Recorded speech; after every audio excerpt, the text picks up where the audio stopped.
Team की ओर से आपको बहुत बहुत बधाई कि आपको काजी नजरुल यूनिवर्सिटी में गोल्ड मेडल देकर के सम्मानित किया गया।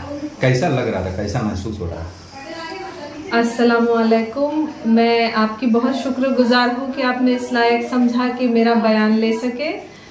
मुझे जो गोल्ड मेडल मिला है उसके लिए मुझे मतलब बहुत ही मैं प्राउड फील कर रही हूँ। और ये सारी जो चीज़ें हैं, जैसे मैंने शुरुआती दौर से लॉ की पढ़ाई जब स्टार्ट की, मैं LLB कर रही थी, तो उस समय मेरे दादा मरहूम, मेरी मम्मी मरहूम, उनका बहुत सपोर्ट था मुझे।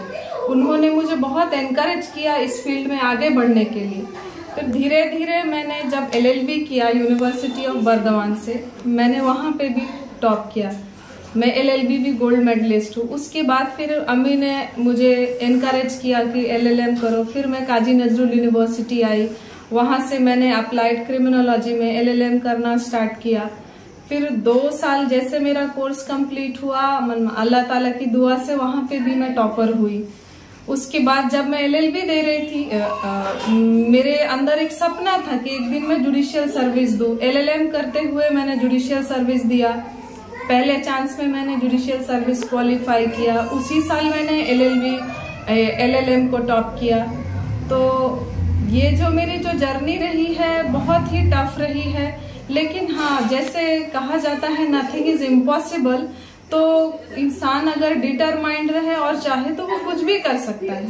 अभी जैसे मैं जुडिशियल मैजिस्ट्रेट के पद पर अभी मैं हूँ अलीपुर में, तो वहाँ पर भी मैं जो एक काम करती हूँ, तो ये बहुत जिम्मेदारी वाली काम है और मैं बहुत प्राउड फील करती हूँ कि मैं अपने कम्युनिटी से बिलोंग करती हूँ। हमारी कम्युनिटी जो है बहुत ही प्रोग्रेस कर रही है। मेरे साथ और भी मुस्लिम बच्चे थे जिन लोगों को गोल्ड मेडल से नवाजित किया गया।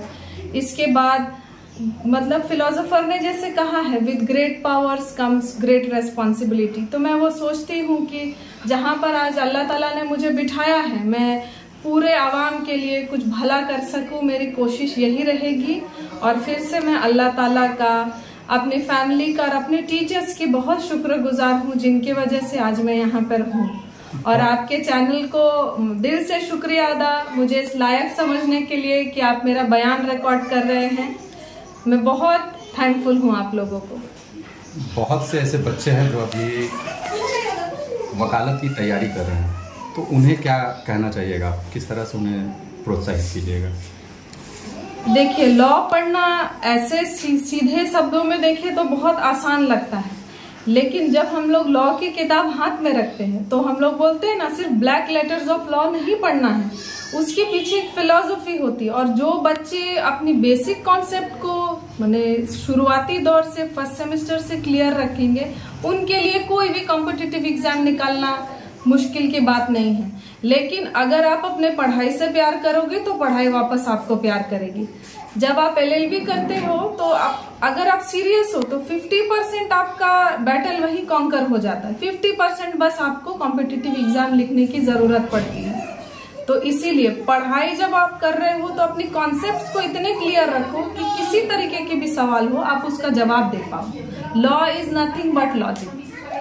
लॉ में आपको अपनी लॉजिक अप्लाई करके आप क्या सोचते हैं वो आपको बताना है। जैसे आप लोगों ने सुना ही होगा, जितने जो निचली अदालत रहती है वो कोई फैसला देते हैं, फिर वो सुप्रीम कोर्ट के पास अपील होती है, सुप्रीम कोर्ट फिर उस फैसले के ऊपर विचार करते हैं। तो क्या है ये विचार, कैसे होता है? तो लॉ के पीछे जो लॉजिक है, जो फिलॉसफी है, जो हमारा संविधान कहता है, उसी के बेसिस पर वो सारे जजमेंट्स आते हैं। तो इसीलिए हर एक बच्चे की अपनी एक अलग टैलेंट है, हर इंसान का सोचने का तरीका अलग है। वो लॉ इतना फ्लेक्सिबल है कि आप उसको अपने तरीके से पेश कर सकते हैं, लेकिन उसके लिए आपका बेसिक कॉन्सेप्ट क्लियर रहना जरूरी है, जो कि शुरुआती दौर से ही आपको अच्छा होल्ड रखना पड़ेगा। कितना वक्त बीत चुका है एज अ जज के रूप में?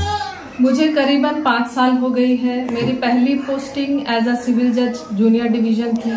अभी अलीपुर में मेरी second posting as a judicial magistrate. तो इस दौरान कुछ ऐसा मतलब यादगार मोमेंट, कुछ ऐसा यादगार फैसला आपका या जजमेंट आपका कुछ ऐसा रहा? जब 2020 में मुझे मेरी पहली पोस्टिंग मिली थी, तो मुझे याद है अक्टूबर के महीने में मैंने ज्वाइन किया था। और उसी साल एक मामला था, जो मामला था एविक्शन ऑफ लाइसेंसी। मतलब वो जो भाड़ेदार वाला जो मामला होता है, भाड़ेदार को घर से निकालने वाला, तो वो मेरी जिंदगी का पहला जजमेंट था जो मैंने दिया एज अ जज।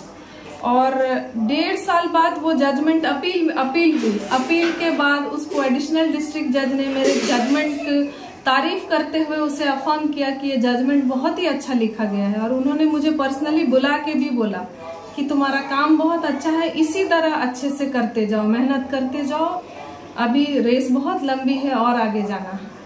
तो वो जजमेंट मेरे लिए हमेशा यादगार रहेगी, क्योंकि मेरे जीवन में वो मेरी पहली जजमेंट थी जो किसी अपर कोर्ट ने अफर्म की थी। यहाँ पे मैं हूँ एज अ जुडिशियल मैजिस्ट्रेट। वहाँ पे बहुत सारे जो मामला है बेसिकली मेंटेनेंस की है, डोमेस्टिक वायलेंस की है, उसके बाद आपकी जो नॉर्मल क्रिमिनल केसेस होते हैं। तो मैं एज अ जज में यही कोशिश करती हूँ कि किसी का घर ना टूटे। तो मैं पार्टीज को रिकंसिलिएशन के तरफ ले जाती हूँ कि आप लोग घर ना तोड़िए, अपना घर बसा लीजिए, क्योंकि सुप्रीम कोर्ट बार बार हमें यही कहती है कि जुडिशियल ऑफिसर का काम घर जोड़ना है, तोड़ना नहीं। तो मैं उसमें बेस्ट एफर्ट डालती हूँ और अल्लाह की मदद से, अपने सीनियर्स के मदद से, को कलीग के मदद से मैं वो कर पाती हूँ कुछ हद तक। लेकिन अभी भी मुझे बहुत और काम करना है और आगे बढ़ना है।